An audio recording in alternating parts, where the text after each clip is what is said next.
You guys good people? Am I a good person? I don't know. I think so. I mean, that's a very subjective question. Yeah, it is. Very good. Don't get ahead of me now. Yes, no? Yes. Yes. Sure, maybe. I don't know. I mean, In your entire life, how many lies have you told? Entire life. Way too many to count. Too many to count. I'm getting some confirmation. What do you call a person that tells so many lies they can't even count? A liar. No, what do you call it? Have you ever taken anything that doesn't belong to you, irrespective of value, if it wasn't yours, have you ever taken it?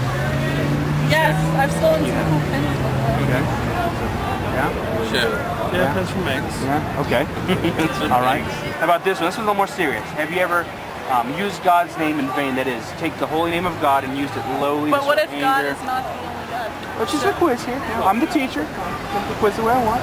I like to question my teachers. I'll answer any question you want. Tough. I mean, I don't. Do you mean if I ever said? Yeah, that right there. You Sure, don't have to do I it. That was, instead of using a cursor, which is bad enough, we used his holy name and he drag it through the mud. Okay. Last question.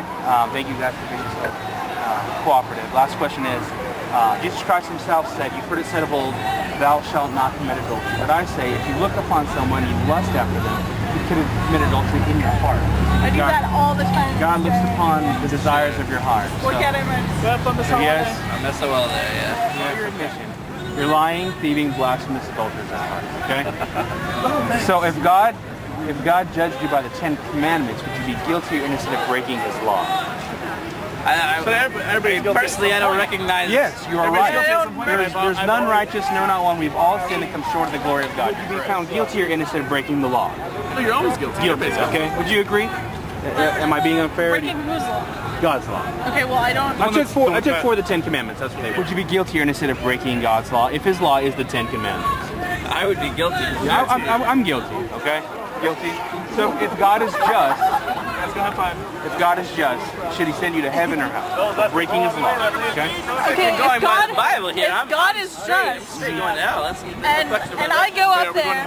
Well, if I go up to God and He goes, well, Rachel, you know, you have been an awesome person. You've helped people in need. You haven't been out here yelling and trying to indoctrinate people. And you know, God is bound by justice. That means He cannot let sinners go free. Does that make sense?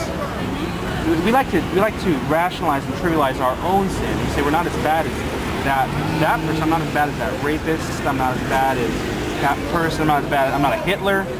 But if we take God's holy law, I'll walk you through 4 of the 10 Commandments. Okay. His standard is perfection, and every person who has ever lived falls short of so that. everyone's going to hell. Everybody deserves it. That's what I wanted to get to. Everybody deserves it because we've all broken the law. But do you know what God did so we don't have to go there? I was in there for 3 days. Some people say He rose from the dead. Some people say that He escaped on a boat to France, had some love children, and there are people God that sent His Son, Jesus Christ, to come down, fully God, fully man, born of a virgin, lived a sinless life, went to the cross to make the propitiation, the payment, okay? It's kind of like this. I missed your name, I'm sorry. Rachel. Rachel, it would be like if you were standing before a judge, okay? And you have a $100,000 fine you could never pay, okay? You're guilty, the evidence is in, there's no disputing it. As you were being led away, somebody walked in and said, Rachel doesn't know me, but I love her. Here is the $100,000 so she can go free. Okay? Awesome. That is what Christ has done, okay? But in order for His payment to be applied to your account, you need to repent and put your faith not in your good works, but in His finished work. That's the big difference. Because we all like to say we do good things. I've heard so many times people have told me because of what I do, you're going to go to heaven because we do. No, I'm a sinner that deserves hell. But because I've repented and put my faith in Christ, now I can be made a child of God. He doesn't see my sin, He sees Christ's righteousness. He died and He rose from the dead, defeating the grave. Okay?